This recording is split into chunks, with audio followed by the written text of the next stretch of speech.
We need more driven talent capable of hitting higher benchmarks, Brian said, sliding the termination documents across the gleaming conference table. The company is shifting directions. My name's Darren McCabe. I'm 46 years old and had spent the last 9 years as a senior account executive at Triana Corp in Kansas City, Missouri. Nearly a decade of effort had gone into building a client list that generated close to 40% of the company's total income. No shortcuts, just long hours, constant travel, and relationships grounded in trust. I smiled, thanked him for the opportunity, and left without protest. Brian Ellsworth had joined us 6 months earlier as the new VP of Sales, brought in by the CEO to shake things up. He wore tailored suits, delivered recycled motivational speeches, and had never once accompanied me to a client meeting. Within 3 weeks, he rolled out a new commission plan that trimmed my earnings by 20% despite my consistently high performance. The warning signs were there. My desk was relocated to a remote corner during an office redesign. My name was missing from meeting calendars. Just yesterday, I noticed IT accessing my computer while I was at lunch. Small things, not worth raising a fuss over, but clear indicators that something was brewing. I condensed 9 years into a single cardboard box. Family photos, a coffee mug my daughter painted, and a file of client contact info I'd always kept separate from the company network. Just out of habit, really. Need a hand with that? Valerie from accounting asked, genuinely puzzled. Are you moving offices? Something like that. I replied, not wanting to cause a stir. In the elevator, I stood beside Everett Stanton, our CEO. He gave me a nod, barely looking up from his phone, completely unaware of what Brian had just done or what it would mean for upcoming projections. But he'd find out soon enough. On the drive home, I didn't feel angry, just a sharp sense of awareness, like waking from a long, cozy dream to discover the house never belonged to you in the first place. I drove in silence. No radio, no phone calls, just thoughts of tomorrow. As I pulled into my driveway, my phone buzzed. It was Travis Ricks, my largest client. The annual contract renewal was just a week away. He had texted about dinner reservations during his visit to town. He didn't know what had happened. No one did. I left the phone on the kitchen counter without replying and stared out the window. 9 years of trust, all tied to me and my reliability. Brian didn't just terminate an employee today. He severed the only thread connecting Trevant to millions in revenue and didn't even realize it. I joined Trevant back when it was still called Midwestern Financial Services, before the rebrand and the flashy downtown location. Everett himself recruited me from a rival firm where I was hitting all my goals but never getting promoted. I want someone who understands this market, he'd told me. Someone clients believe in. And for 7 years, I lived up to that. I grew our base from local companies to nationwide accounts. I extended contract from 1-year deals to 3 and 5-year commitments. I brought in Lockhart Manufacturing when they left our main competitor. I signed the Henderson Group when no one thought it possible. My wife, Rebecca, used to joke that I was married to my clients. Dinner with the Johnsons again on Thursday, she'd ask, already knowing the answer. My kids get used to me missing recitals and ball games. Dad's working became the norm. I told them it would pay off one day. 3 promotions, 2 office expansions, and 1 economic downturn later, Trevant grew from a $4 million firm to a $30 million operation, with my accounts accounting for roughly $12 million of that. Not that anyone ran the numbers until Brian came along. The first red flag surfaced during a quarterly performance meeting 3 months after Brian took charge. Your client acquisition has plateaued, he said, pointing to a graph that showed I'd brought in only 2 new clients that quarter. That's because I've been focused on deepening existing accounts, I explained. The Lockhart contract just doubled. The future's in new deals, he countered. We need hunters, not farmers. A week later, my executive assistant Julia was reassigned. The next month, my travel requests needed special approval. Expense reports came back with unnecessary questions. Subtle cuts, death by 1,000 paper cuts. I began hearing whispers, new recruits being interviewed, young MBAs with big ideas and zero industry knowledge. Brian called them disruptors. Last month, he hired Alicia Winters, 29, from a tech startup. During her first week, She was assigned to shadow me during a meeting with Travis Ricks. No reason, no introduction. Just learning the ropes. Travis noticed. Afterward, he texted, "Who's the new girl? You training your replacement?" I laughed it off, just expanding the team. But driving home, I felt a shift in my gut, that gut feeling you get from reading too many conference rooms and executive faces. Something wasn't right. I should have listened to that instinct sooner. I placed the cardboard box on the kitchen counter and poured myself 2 fingers of bourbon.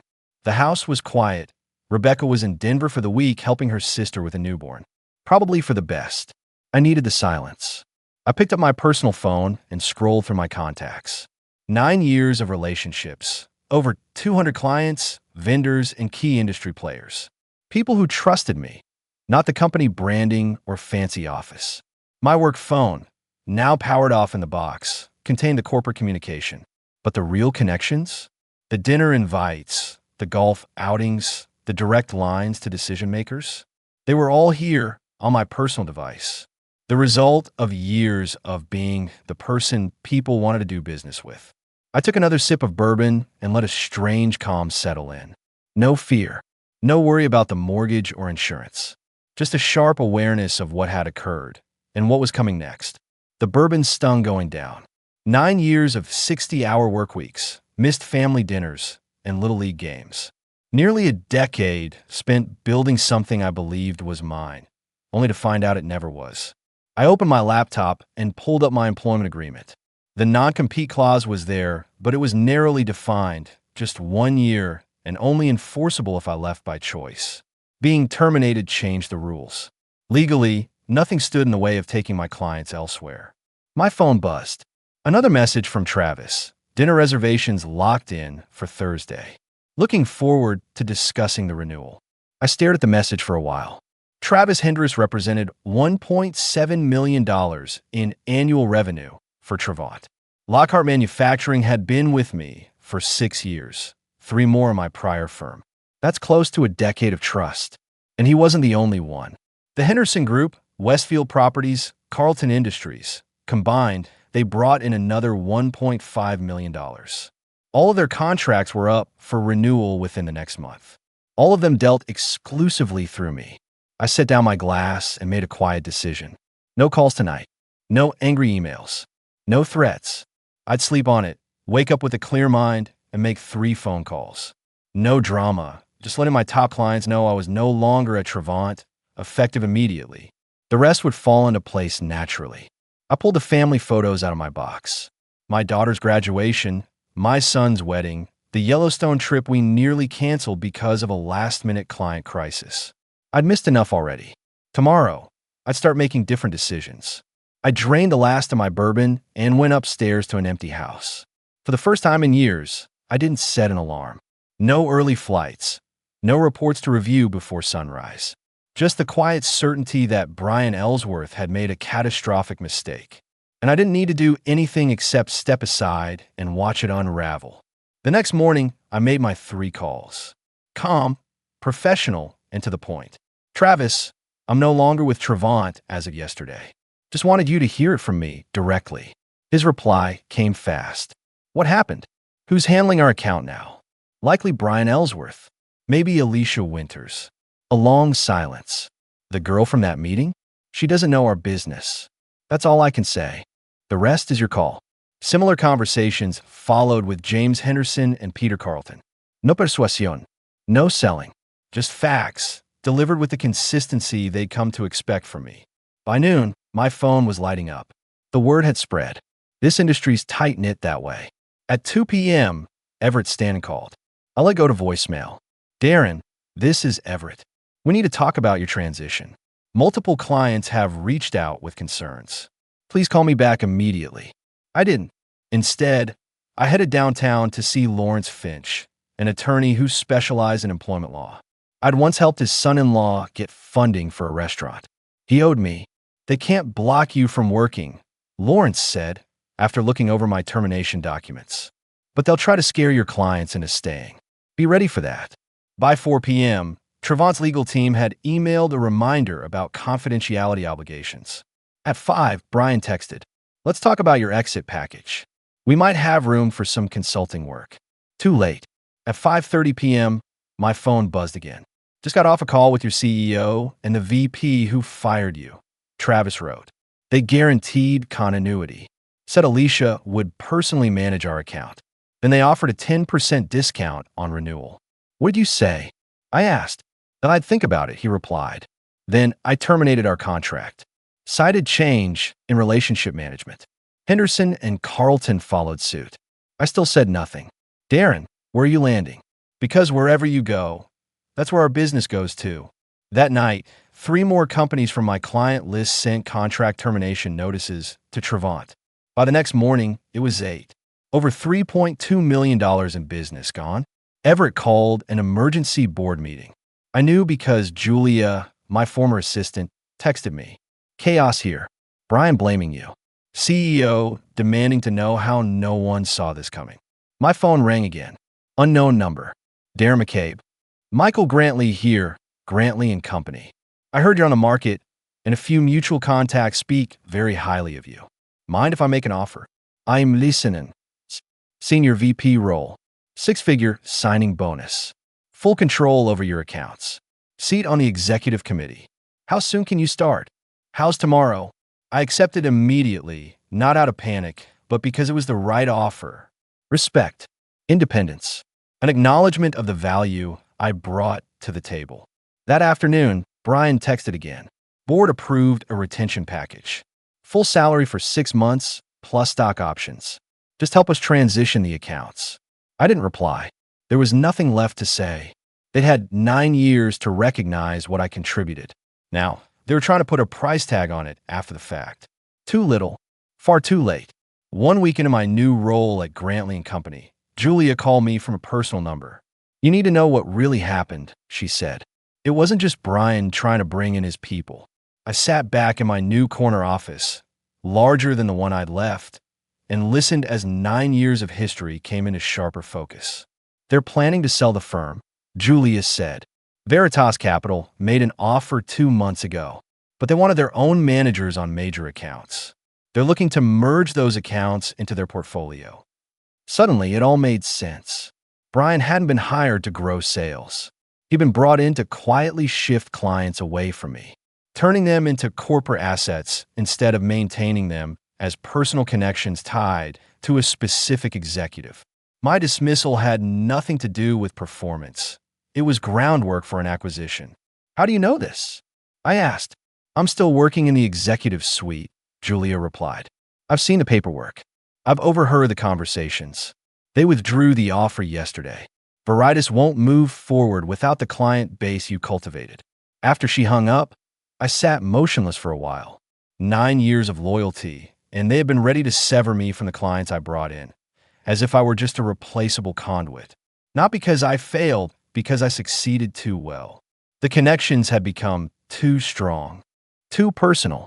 They needed me out of the picture before they could rebrand those relationships as company-owned. I opened my laptop and scanned through my inbox.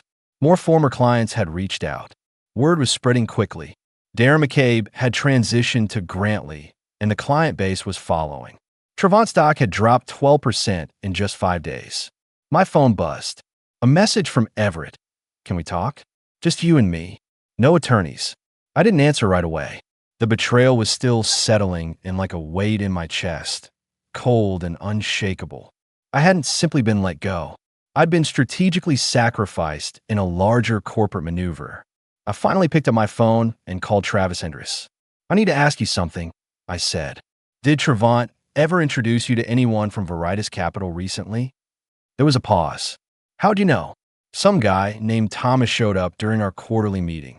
Said he was a strategic consultant analyzing our sector. Asked a bunch of questions about our long-term goals. That was my confirmation.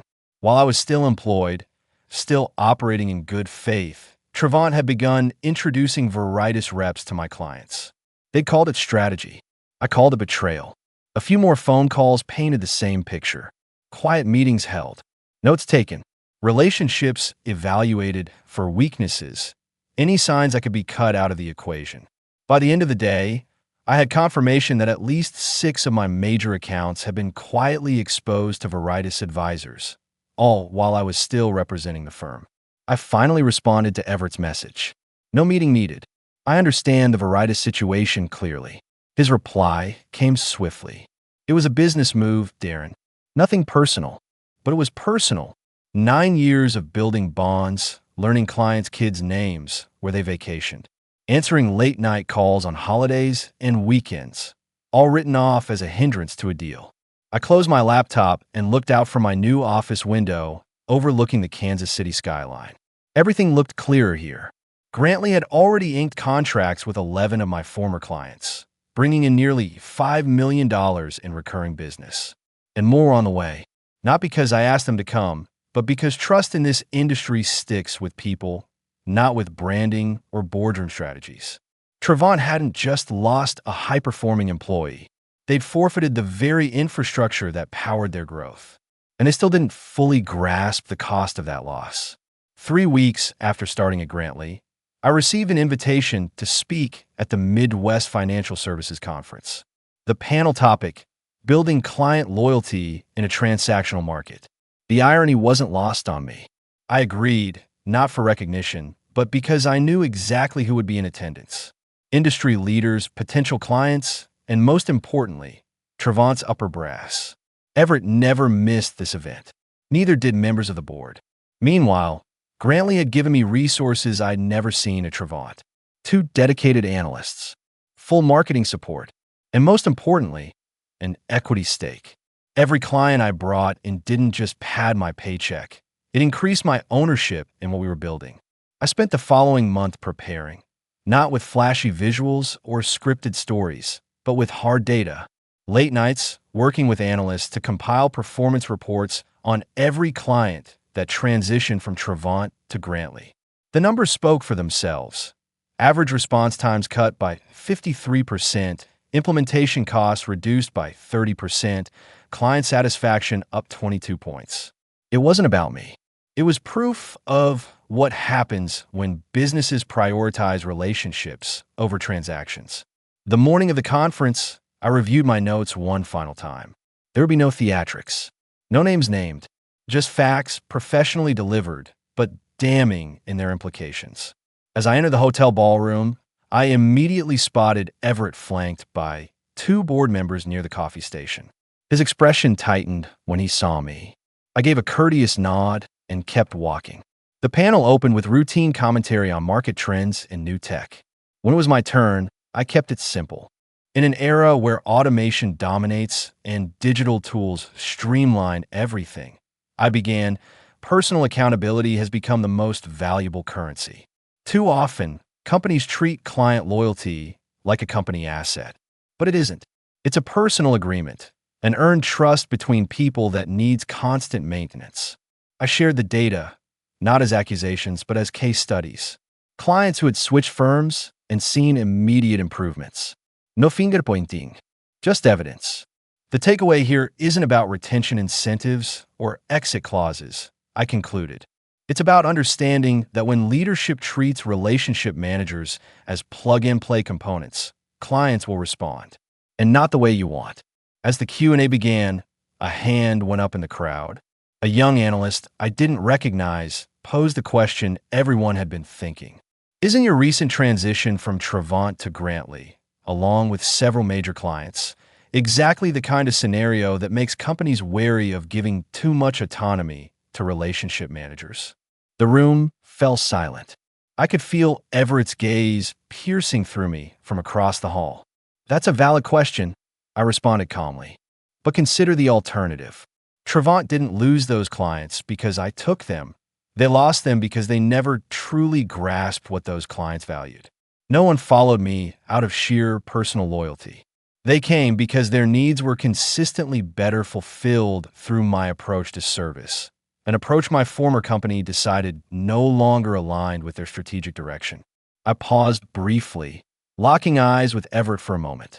Every company has the right to pivot, and every client has the right to decide whether that new direction aligns with their priorities. The market is mercilessly efficient in that way. After the panel, 3 more former Trevant clients came up to speak with me. By the time the conference wrapped up, Grantley had signed letters of intent with 5 additional accounts, totaling another $2.7 million in yearly revenue. That evening, I checked the financial news. Trevon had issued a statement announcing a restructuring. Brian Ellsworth was pursuing other opportunities. The Veritas acquisition was officially dead. Their stock had dipped another 8%. I shut my laptop without a trace of smugness or triumph, just a quiet clarity that comes from being validated in the most irrefutable way by the market. The message had been delivered. Whether they chose to learn from it was no longer my concern. 6 months after being let go, I stood in Grantley's largest conference room, surrounded by my team and the company's leadership. Behind me, one slide displayed our quarterly numbers: $8.4 million in new business, 70% of it from former Trevon clients.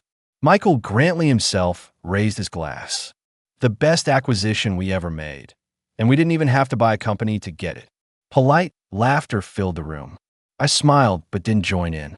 This moment wasn't about celebration for me. It was about vindication. My phone buzzed with a news alert. Trevant Corp announces CEO transition. Everett Stanton steps down amid continued revenue struggles. I slipped the phone into my pocket without saying a word. Some victories don't need an audience. Later that day, I received an email from Alicia Winters, the young woman Brian had once tried to position as my replacement. I've been let go, along with most of the sales division. Any chance Grantley is hiring?